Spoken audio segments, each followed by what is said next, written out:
तो कुर्स्क का युद्ध इतना भीषण क्यों हो गया है, अब इसे समझिए। दरअसल कुर्स्क प्रांत रूस का निर्विवाद क्षेत्र है। कुर्स्क पर अगर आंच आई तो यह रूसी संप्रभुता पर आंच मानी जाएगी। कुर्स्क में हमले से रूस की अंतर्राष्ट्रीय स्तर पर फजीहत हो रही है। कुर्स्क में रूस का खलीनो एयरबेस है। कुर्स्क में ही रूस का न्यूक्लियर पावर प्लांट है। रूसी एयरबेस और न्यूक्लियर पावर प्लांट पर बड़ा खतरा मंडरा रहा है। यही वजह है कि रूस कुर्स्क में यूक्रेनी फोर्स को खत्म करने की कोशिश कर रहा है। रूस को बैकफुट पर लाने के लिए कुर्स्क में नेटो भी जोर लगा रहा है।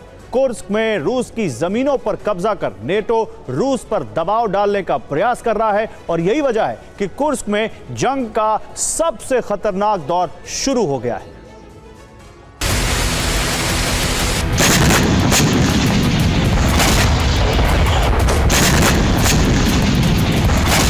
रूस कुर्स्क में यूक्रेनी सेना को इसलिए नहीं खत्म कर पा रहा है क्योंकि यूक्रेन को नाटो की मदद मिल रही है।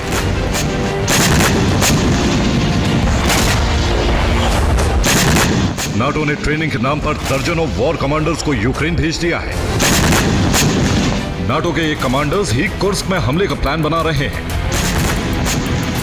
इन्हीं के निर्देश पर ही कुर्स्क में मौजूद यूक्रेनी फोर्स रूसी धरती पर कब्जा करती जा रही है।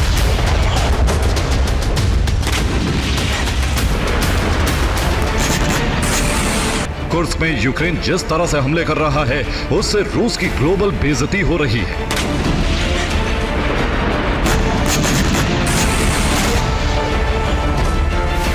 इस बेइज्जती से बचने के लिए रूसी सेना ने कुर्स्क में अपनी पूरी ताकत झोंक दी है।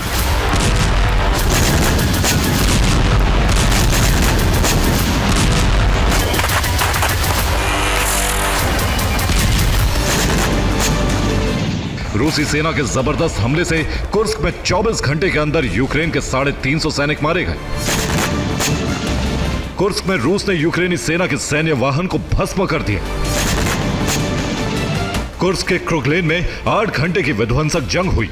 यूक्रेनी सेना के कई सैन्य ठिकाने तबाह हो गए। कुर्स्क में रूस ने नाटो के सैन्य वाहन को भी जला दिया। रूस ने Su-34 से उस जगह पर बमबारी की जहां पर यूक्रेन की टुकड़ी मौजूद थी। एयर स्ट्राइक में यूक्रेन के दर्जनों सैनिक मारे गए।